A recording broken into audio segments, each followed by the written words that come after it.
UG360 gwe mukutu gojja kuba otusangako nga tukuwa ebyakabi. Leero eno video yaffe yesoose naye nga leero twagala kutunuulira lwaki music industry ennaku zino. Osula akayimba leero enkya ne kakaddiwa ate nga ennyimba wewayitayo ebbanga ziddamu ne zifuuka gold nga omuzungu wakugamba nti old is gold. Sirinzeka bampise DJ Dan Starboy Arthur Kwali Mumurave Kirevu enyiridde bulungi mu Sudan. Naye mu Sudan Kwali leero mu Sudan njagala onyambe tutangazeemuko bafaani baffe lwaki music w'ennaku zino talwawo ku market.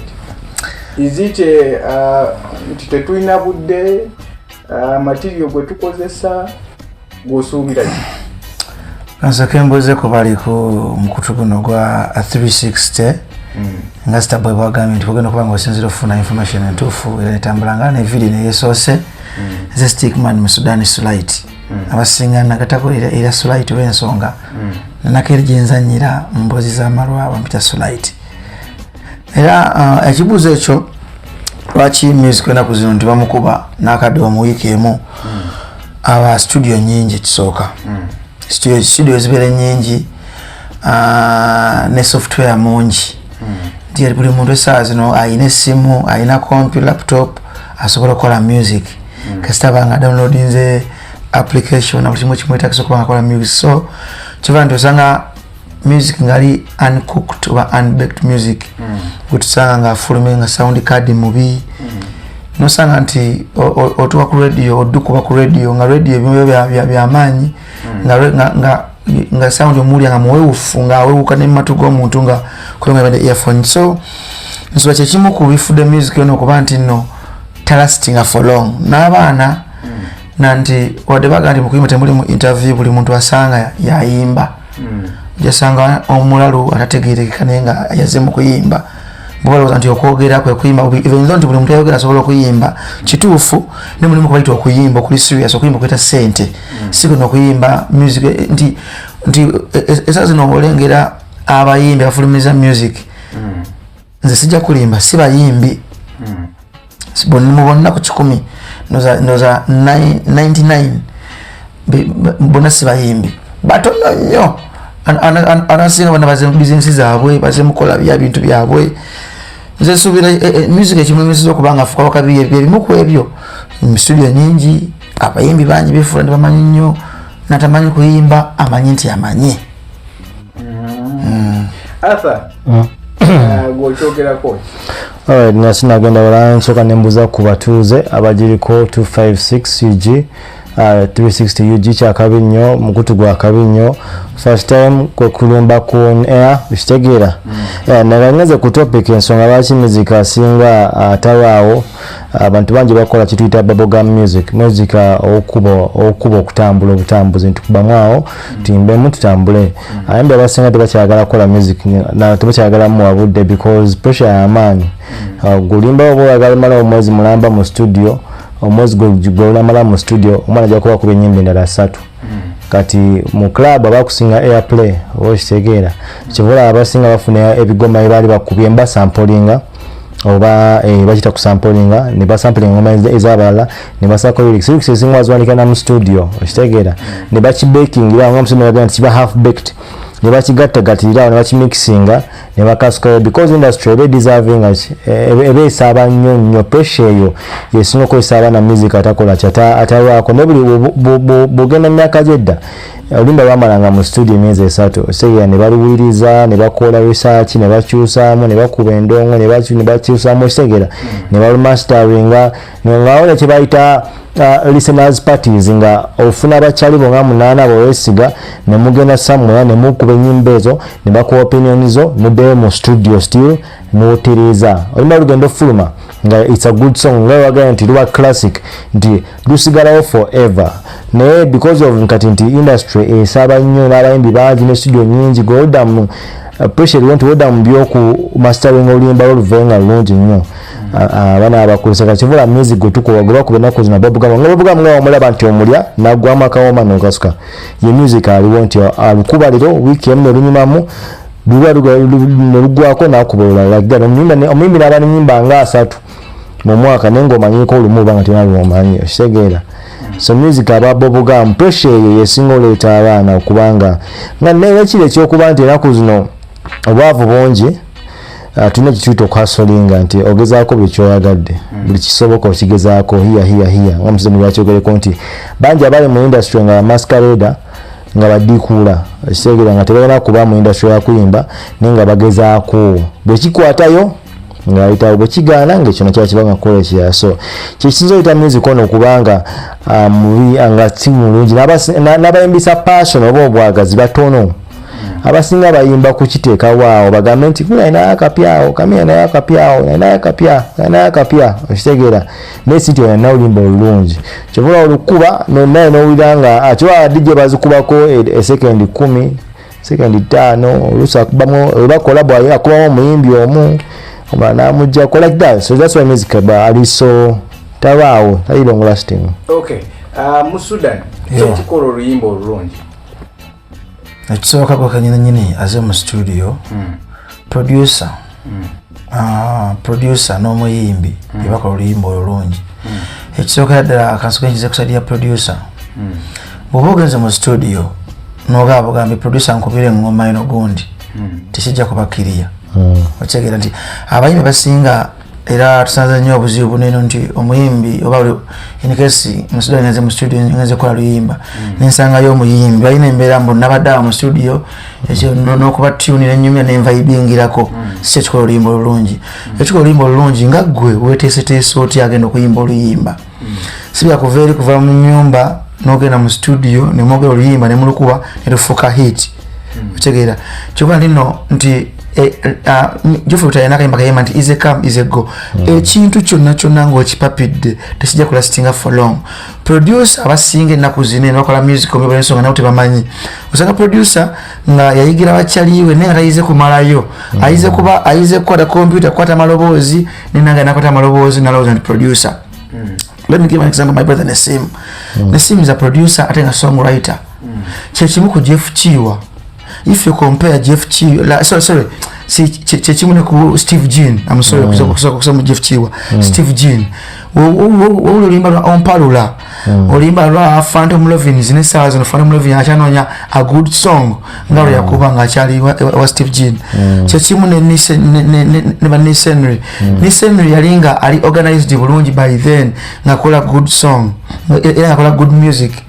Ngali ku pressure. Whenever you on pressure you won't do a good song. Noba ngweze mu studio producer no mufuku ila problem tajja kola luyimba lulungi. Oluyimba lulungi lutandika nawe ebintu byolisiza mu kufuka oluyimba lulungi. Si sente ezikola oluyimba lulungi, sina studio yakola oluyimba lulungi. Wabula gwe ne producer mama kola oluyimba lulungi. Ozoddukola mu studio embi nogenda mu studio na just nimongera mu kativi nnyo. Ne lufuka oluyimba lwakabinenga gwe omuyimbi ne producer namukwataganya bulungi ne muwa time nga si yagwira bugwizi muntu. Mwaba kola oluyimba lulungi kona yensenga y'oluyimba entandika y'oluyimba tukube kanu nenga nayitayira kuba oluyimba kufuna mufunyi naye akuba oluyimba nga manyi one time my name lujja kubeera kunene olwakigolooza baproducer basinga ng'akoze oluyimba tayagala kusaako linnya lye olwensonga naye awatayagala linnya lye gende kuwaako omubi kyekimu na video directors basinga mu Uganda tayagala kukola video embi aseeko linnya lye ajja kusaako linnya ddala butatayako ddala. So bw'omuyimbi obeera nga nogamu nagenza producer on esimu oba pademani yasinga nakubidde tune uwa nyimba nyingi zebakoze naye nga sinyima si nnungi gye ziri nnyingi. So gwe nga gwe omuyimbi ne producer mwaba bakola oluyimba olulungi. Okay, Arthur. Oluyimba olulungi kyetaagisa ki? Lyrical content first of all. Engeri gy'osengamu ebigambo byo lyrically. Ennaku zino karantini akyusizza buli kimu nti duli before karantini nga tufa kidongo because twali tunywa bbiri nga twali tukuba bbiri yaffe nga tufa kidongo naye mu karantini ennaku zino abantu bawuliriza so ebintu by'oyimba byogerako mu kuyimbako bimatawenga nnyo ebintu by'okuyimba slogans bigenda biggwawo ebintu by'okuyimba punchline bigenda biggwawo ofuna ekigambo ekirika kino kiteeka nyumba nekikwata bigenda biggwawo because abantu baagala nnyo owuliriza okitegeera that is one. Then vibe gye mulina mu studio ekola nnyo oluyimba nti producer ne artist baba nga balina right chemistry mulungi mu studio bajja creatinga nnyo era nawe ojja kuba oluwulira nti lujja ne vibe bafana lya bikola nnyo ng'akola clips ezo nga bali mu studio ng'olaba ekyali mu studio nga bakola oluyimba kyali omuliro gwali mungi okitegeera era ng'oluyimba lugenda ovaayo ngira kyekimu okitegeera then ng'ogyeko oliko content n'omukwano ogubeera wakati wa producer ne artist nti wemba bamikwano mukola nange okitegeera mukikoza then n'okuba organized omumbiri wagenda mu studio nga lyrics zaziina nga yazimastering mu mutwe nga azimanyi bulungi nasanga producer nga ali calm bulungi ne batuula wansi bulungi ne bakola oluyimba lwabwe ne bazimba track kikola sense naye buli mumbiri wajja mu studio nga alaga mpaka katabaawo mpeyo ne peni awo natandika owandikirawo namuga asuuliramu kimento natandika owandika like that ne batereeza mu katanya bati ne bakivaayo tekikola oluyimba teluba na vibe because kiringa kuzaala mwana nti process mpanvu nnyo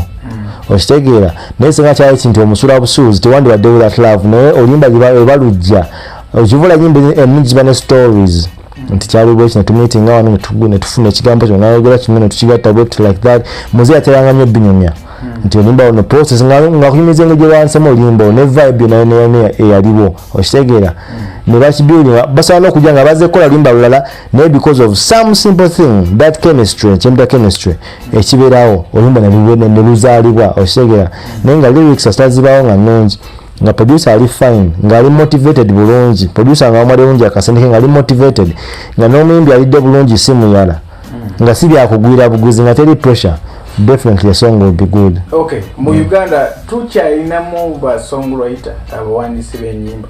Most definitely bangi nnyo abalungi. Kubanga music w'ennaku zino ogenda n'osanga temuli message bayimba buyimbi. Compared the music omukadde. Problem si ya songwriters. Problem ya abayimbi. Nti ba songwriters abalungi abawandika ennyimba ennungi bali expensive because ko balya. You get me? Naye abayimbi abasinga tebaagala teeka ssente mu kiki bakola mu craft waabwe. Bebe Cool asasula ennyimba z'ayimba. Oba bikoze hit wabikoze hit will give you that money. Okitegeera naye basinga abala tebaagala kukiteekamu nnyo okitegeera ate tebaagala kukuwa credit ba songwriters kiva ne ba writers abamu banyiga ne basaba babikole ki babyeyimbire okitegeera naye n'abayimbi bangi bemanyi abawandika ennyimba ennungi nga Faino ba legends nga Silver Kyagulanyi Ninsemi akyawandiika Success awandika ne RIP afa bangi abawandika ennyimba zino ose Rafiki oyo mwana wakyo ono manager w'oyo omuwala bwana Vivian Tendo bangi abawandika ennyimba ennungi okitegeera naye issue is abayimbi baagala oku appreciating zino ennyimba no abayimbi baganya okuyimba ebintu ebiri kaki slogans okitegeera because etonde ebaddewo okitegeera naye nga abawandika lyrics nga nnungi gye bali bangi nnyo. Mu Sudan tukyalina abawandiisi mu Uganda okuva Moseo yafa. We won't say nti Moseo yali omuwandiisi. Ani omuwandiisi? Sijagamba nti Moseo n'ennyimba ziri zonna zitezenga tuwulira enkadde za Geoffrey Otaaya Mr. Kisemakula likes of Mayinja yaziwandika no. He was also good musaidie buli muntu mulungi mu katiba kake nti esaazi neeno nga Arthur agambye nti abaana tebalina ssente abaana baavu nekyo twagadde nnyo okulipira n'abayimbi n'abawandiisi bennyini naye takyatula wansi kulowooza nga balowooza ng'edda nti esaazi naye kanyini alabanga ali competition nti unawandika kino olinawandika kiti kijja kukwata bali ku pressure nze what I may say nti mwebali nebo bennyini bebiseeka katambaala webanagana okuzuukuka kijja kuba kiri too late nti esaawa zino tulina emiri gy'abaana egijja egiwandiika ate abato otegeera nga bagambye Final tulina Songo Boss Tricks tulina abaana abato abawandiika so kati tikyova ne bana abayimba bano abaali bawandiisi ab'edda oba tugende bafuna akasajja ku mutima nebagamba kasale nko pressa jamikala kyala wandisa olimba bweruti nze sino sijja kuwandika luyimba bweruti so simbadde mbasaba mwebali baddemu balime ku papa ekirese problem nokubanga music wafaagwa bwatyo ku papa tulina ebintu bingi Uganda yaffe no nsi nnene tusobola okunyumiza omuntu Uganda n'ateekera Uganda n'atamanyi Uganda. Osobola okunyumiza omuntu akabi akalimu kati nga bali bakadingo tibyakireera no kati nga amayinja bayimba nti ani agula situgitunda music bwatyo tulina ebirwadde bingi. Covid yajja bonna nebanga trend ono wagambye nti bonna fire nga balanga byana byambata nti nembata wekulemberamu obanga bigude mutoyi bina mutoyi nti Covid yajja bonna ne bayimba Covid abakati chechi najja bonna bayimba chechi. So abayimbi baffe n'abawandiisi baffe creativity n'ensi mu bwongo bwabwe buliramu ddala. Wekirabe sekyo nti kyova esazino wesanga nti buli muntu atalina kujja mu art industry or music industry azze olwensonga bakifudde simple bakifudde kyangu nti n'atamanyi osobola mu studio n'oyimba. So nti tudde ku drawing board tule wansi tulivayizingi nti bano Uganda baagala ki goza kisomanyi matoka yimba akayimba mulundi gumu ne kaggwa. Tulesonga tiyali muyimbi nga simwetefutefu yajja buzija sikola kintu nti kampita mu bisindabe nenga guno mulimu ate ngobezezaawo family z'abantu nyingi. So bonga bocho va ne government sazi neno abayimbi ekyaganya okubanga ebafunirawo ino bassa esaza tulingira ba comedian muze yali sivize baluwa yaabwe yabategedde naye abayimbi ono wabayita batulewa neno buli mwali nankola ya munne onagabwa ati webayita ba promoter sagundi abayimbi bagenze webayita abayimbi ba promoter bagenda. So tuchali confused. Wetutunulira music ekika kya music ekisinza okugwa ennyo kika kya band music. Band music gwensinga okwagala nnyo kubanga gwe tukuliddeko nga alina message omuyitirivu. Naye sources ezimu zigamba nti David Lutalo yaviiriddeko okugwa kwa band music. Okyogerako bagamba enso ekyusa envubo anawe okyuka. Big up to Papa Mr. Semakula kimwebaza ko kimya kyusa. Esaza makuba Semakula ku show media platforms akola bulungi nnyo. Likely emabega. I want to condemn David Lutalo. Lutalo yajja ayimba music yalinga ayimba omuli embaye katwe empongo mu bbanga. Lutalo ali versatile. Abayimba band basinga kye batalina. Mubalokingirawo wa DMS wa Digibawa tasagenda ko muntu mulala oba baina basatu DMS Digibawa Pademani bebo bagano okukyusa mukko ndolongera waluka gache mwebazaako naye nti yamanya nti bana bavuga speed na ita style naye waganera beatingira inayimba manyaga akabaka nolinga lazima naira mwali wadde mugaka donka munenga amfuzize mu akati ntini nti band music abayimbi benyini abamu sigamba nti bonna abamu bebagana ogenda n'ekigenda mu maaso tutugala muno bakyuse bibayimba wabula ekyalinga band music alinga muwanvu wadakiika 4 ku dakiika 5 mutegeera ate nga music gwena kuzimba dakiika 3 kitundu so nga olina okwadijastinga edakiika ezo odde ku kintu kyekimu nenga bo bagala okuyimba ebigambo nga ebiri nga temuli samale n'ekimu kyova nti osanga akatengaze mu Sudani waabwe nebiga byenkozesa nenga okiza mu kumininga nga kimininga ebintu bingi nga kiwanvu nenzo nengamba nti obanti mamirira obanti aye nenga kitegeeza ebigambo bingi so bayina ogenda n'embeera yaliwo si Lutalo David yaje kukyusa embeera ye ali versatile abayimba bandi bagana okubeera versatile kibera band music akyali yegeyege. Internet enaku zino gwe tusinga okukozesa internet. Internet ono gwe tukozesa oloza si aviriddewo ko okugwa kwa band music kubanga nze lwaki ngamba internet saa zino for example nja kuwa omuyimbi gwensinga okwagala kika kya bandi oba kadongo kamu like William Mukabya afulumya akayimba akapya naye nga ali Masaka nga kimwetaagisa okujja ene Kampala tukaze ndi gwa digital ndi mulembe gwa digital nemuga nti wile akayimba kansindikire ku WhatsApp nga taliko ku WhatsApp nze sina simu ya WhatsApp nenda oloza si ekividdeko bando yo kubeera nga abwanyo nenda nga mu Sudani bakugambye nti abantu ba bandi bagana okula nja kiyita kula band music yakolanga nnyo sente mu myaka ezo nga batambula kalo nga ne mu music basamu emizannyo kitegera nga budde bwabungi nnyo bakuba ekyalo kiramba bakuba kalo ne kati ensawo yavaawo kitegera ensawo ekuze ba music yalinga muwanvu actually nze kunze lutalo yakola kino enyotereza bani kuba singa lutalo singa ba music yavaawo buvi singa kagudde singa yavaawo abo kitegera because Bitawo ya fusing Afrobeat na mu band yoyo nasigala nga bakyakuba band nga bakuba Afrobeat nga nange Arthur asobola okugenda okitegera kati na inspiring abamu ku bakulu abali mu band okuddako mu Afrobeat katono nnyo okitegera nekisigala nga kyayikiramu era bonna abakyusaamu basigala waggulu okitegera nti kati papa Mr. Semakula olimba lendulaba ku Trace music okitegera nze kunze kiba kyamaanyi nnyo because still band music okitegera olumba bayita onkubo bolumanyi kati still so oyo mwana yakola byamaanyi nnyo kati udda ku kya internet nedda Masaka waliyo internet kitegera bayinza okuba nga tebasobola ku affording internet no ate kati aba music basinga n'okukola sente mu music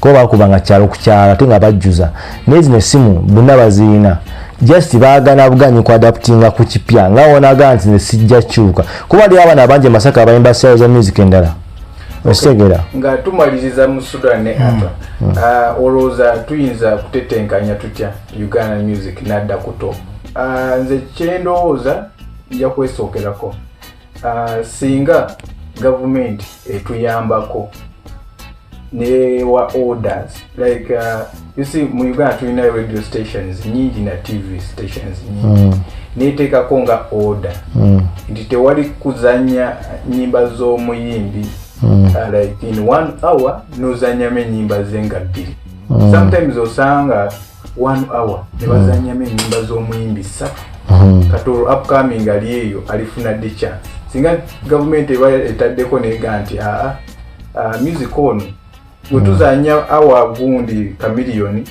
awa endala tuzanyemuko omulala olowooza kiyinza okukola era nga nange maliriza kyensuubira nti ku nsonga eyo kansokenzeyo ku nsonga yawire mukaabi ono gyayogeddeko so nti mulimu ekintu ekimu kitutera okukizambo kiba kigenze if you were once a star chaye munetuwa nga goba kiriwo saa zino nga you can be behind the curtains noyamba kubaliwo esaa zino nawe kisobola okuyamba so abantu abamu tukizitugana nti oyinza okuba mu saa zino nga tokola bulungi nenga obanga oli production osobola okukola obulungi osobola okadiko oluyimba n'oluwa omwana osobola okubeera mu studio n'omuyambako lazima nenaga egundi yanyambeko muntu lazima waakawo naabanga ajjira mu kintu ekyo so nti noba togenze ku stage era okyasobola okubeera owakabi tukiza tugane abamali mu band music ku nsonga ya gundi radio stations ziri mu Uganda ezimu sasaawe etteeka mutuzi kwa band music simanyi oba lyavaawa oba lyatandika litya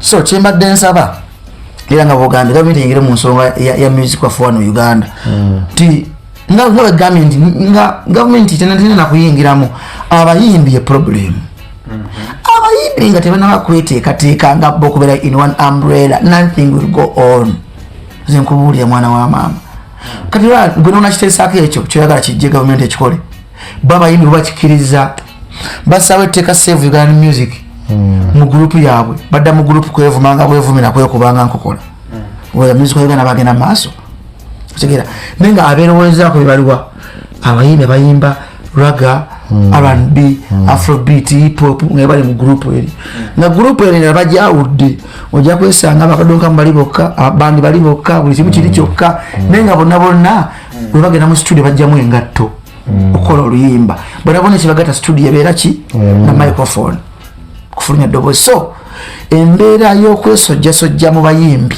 eyo eno sooka okukoma gavumenti oleka eyingiremu ekole kiri kitwagala ekole ki ekole TV eseko implement ne radio zikole kitwagala zikole naye nanga tukyali tuti tukotakota mugalo mwode mwana wa maama tewali era sasa kugala muno oba gavumenti eyingira gavumenti okuyingiramu abayimbi bonna nga tuvudde mbyokwewolayawula tuba comedian mbuba sachimu ba producer basachimu naye abayimbi performing artists agenda ku stage munayimba mwana wa maama ojasa kamera nagala kirala bebeko nagala kirala sinda nagala kirala misa kirala kirala buli omu nga alibibye so tusoke tuwe wa muwansi n'abayimbi tutugeremu umbrella emu tulabe ekiddako nze ntesa yange. Okay. Olwaleero tujja kukomaawo osobola okumfollowinga ku Facebook, Twitter, Instagram at DJ Dan Starboy, oba you can follow me at www.djdanstarboy.com. Arthur tusobola okusangawa first of all muna mbakubiza okukola show bagita Control Hits ebera ku Star TV buli wa mukaaga kuva ku ssaawa musanvu paka ssaawa 8 then ku Magic 100 bagishow bagita tukosebera lwa kutano kuva ku ssaawa 3 paka ssaawa 7. So kunsanga ku YouTube Control Hits Uganda jasanga exclusives or interviews mazoyagala na buli kimu kyewetaba kumenya ku show yafe na buli kimu ekigenda maaso. Facebook Arthur Saint, Instagram Saint Arthur, Twitter Saint Arthur, ne page ya Control Hits page, Facebook page ne Saint Empire. Also kufanya tuogera business Semurogorogo yawan tukusanzeewa abaitaze inzeke nyini senkulu mando wa Stickman mu Sudan, son of Mwanamdo Mugalanda mukwano gwa mulongo sabiri omubwati amamiri amansira olova semsem logo ABCD buyanga uya ayawera solo kubanga onsanga YouTube channel ziri biri ebipya 256 Uganda genda kujja kunsangayo oba genda ku embozi za amalwa eyo nzanyayo buskiti obumutawana abasobola kunsanga ku Facebook page yange Samu Stickman mu Sudan Sulite, Instagram chechimu Stickman Sudan Sulite, Twitter chechimu Instagram Stickman mu Sudan Sulite, ne ku Twitter wonna Samu busa Stickman mu Sudan Sulite. Sina wamanyi wonsanga walala. Okay, ojja kubosanga links wansi wa eno video nga zisobola okutwala ku channel zaabwe oberenga nabo obagoberera. Wewe tugoberera bulungi tugezaako okwasaganya ekintu tukiteeke ku level eddako. UG 360. See you next time.